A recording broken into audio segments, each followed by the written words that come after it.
Saumur S-35 était un char moyen de la Seconde Guerre mondiale construit par l'usine Saumur, considéré comme le meilleur char de combat français en 1940.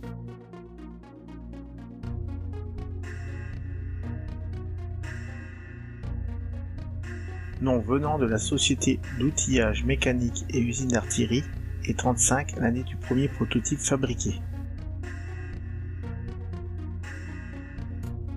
Produit à 430 exemplaires, il était rapide, correctement blindé, avec un blindage incliné, plus efficace pour autant d'épaisseur, et armé d'un canon de 47 mm SA-35 semi-automatique, de 32 calibre à haute vitesse initiale, avec un pouvoir de perforation de 39 mm à 100 m, 33 mm à 500 m, 26 mm à 1000 m, pour une vitesse initiale de l'obus de 660 m par seconde.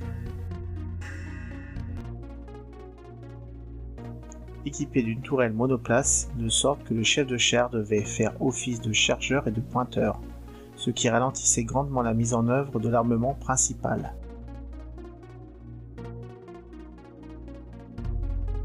D'une conception innovante pour l'époque, le Saumur avait deux demi-coques moulées et boulonnées ensemble, ce qui faisait un char modulaire.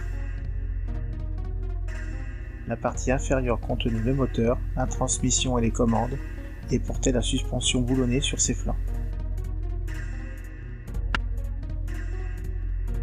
La partie supérieure formait la superstructure, elle recouvrait le compartiment moteur-transmission, logeait le compartiment de combat et supportait la tourelle.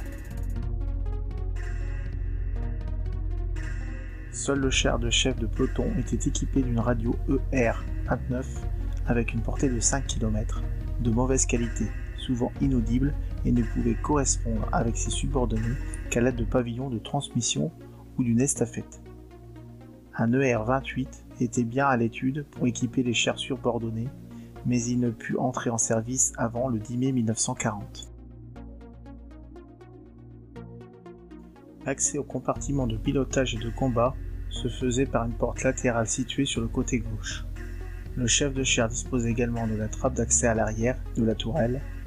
Un trou d'homme au fond de la caisse pouvait servir d'issue de secours.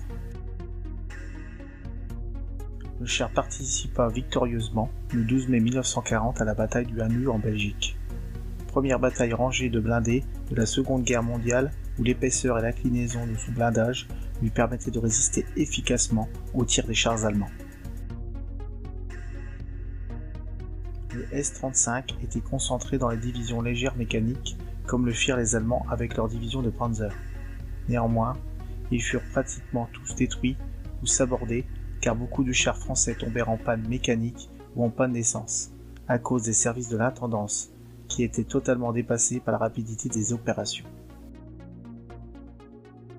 Initialement, le blindé devait composer une unité de 180 chars puissants, mais les capacités industrielles et le coût trop élevé du S-35 contraint à revoir les dotations à la baisse. Et il fut convenu de remplacer la moitié des S-35 par des chars légers comme le H-35, bien moins efficaces contre les tanks ennemis. Le S-35 fut alors utilisé à contre-emploi lors de la retraite de la cavalerie. Les forces blindées étant dispatchées par la force des choses, n'étant donc plus concentrées, les chars furent abandonnés en grand nombre dans le secteur de Dunkerque. Malgré les capacités de combat hors du commun de cette époque, le Saumur S-35 n'a pas eu le temps de prouver à long terme sa valeur contre les forces ennemies. Par la suite, le S-40 devait corriger les erreurs de jeunesse du S-35, mais il n'a pas eu le temps d'être produit avant la capitulation. Si le matériel était bon, il fut trahi par un mauvais emploi et un entretien déficient. Si le canon de 47 mm était redoutable faisant mouche à de nombreuses reprises et son blindage à l'épreuve des armes adverses, comme le Pak 37 allemand.